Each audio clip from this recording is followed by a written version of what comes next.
You're going to notice a woman in your home. You must ignore her. It was December of 1999 when she infested our quiet Midwestern home. My father called for me from downstairs. I assumed it was time for dinner. He was standing at the bottom of the stairs and had his hand up in an effort to keep me from coming down. The moment I saw the panic in his eyes, I knew something was wrong. "I want you to listen to me very carefully," he said. My heart started to race as he continued. "It's very important that you keep your eyes on me. You're going to notice someone else in our home, but you must ignore her as much as possible." I almost started laughing, my 12-year-old mind trying to comprehend what he was getting at, assuming this was some sort of out-of-character joke.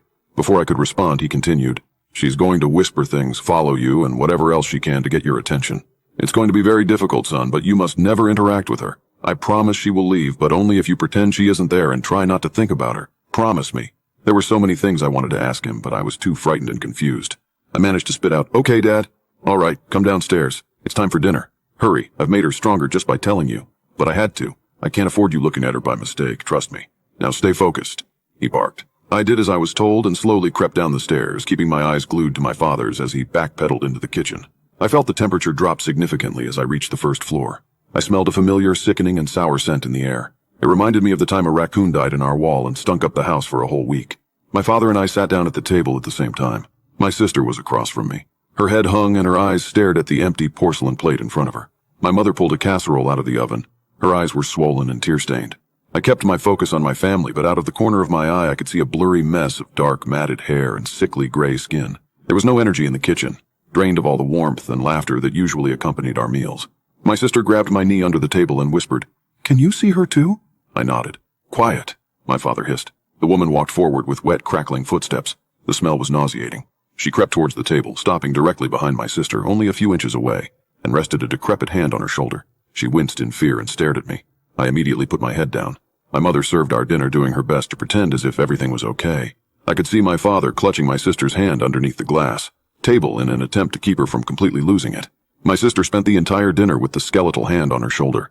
Nearly inaudible whispers spewed from the woman's mouth and filled the room like white noise.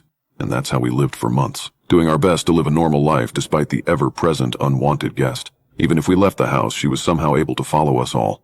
Whenever the four of us were in the car, she could be seen in the rearview mirror or standing on the side of the road. My parents didn't let anyone visit and never let us stay at friends' homes during the months of hell. We were able to whisper to one another when it was absolutely necessary to discuss her presence, if she wasn't too close. My father made us promise to never tell anyone. That was the only way to quarantine her, the parasite of attention.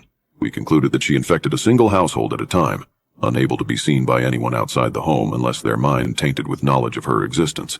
I learned a few years later that my father was the reason for her arrival. His sister back in the 70s had been infected from another and had followed my aunt into their home. In 1999, for whatever reason, my father struggled to keep the thought of her at bay. In turn, he brought her back into his life, and ours. We kept the promise of keeping her a secret from others, and it was the hardest thing we've ever done. All of us tried leaving the house as a group, and she'd followed. We couldn't bring ourselves to break our family apart. It was hardest for my mother, who was stuck alone with her, while we were at school and my father was at work. Everything changed the day my mother broke. It was a snowy February night. We had finished dinner, and my mother decided to go to bed early. She was sitting on their bed, making herself almost impossible to ignore. My mother couldn't take it.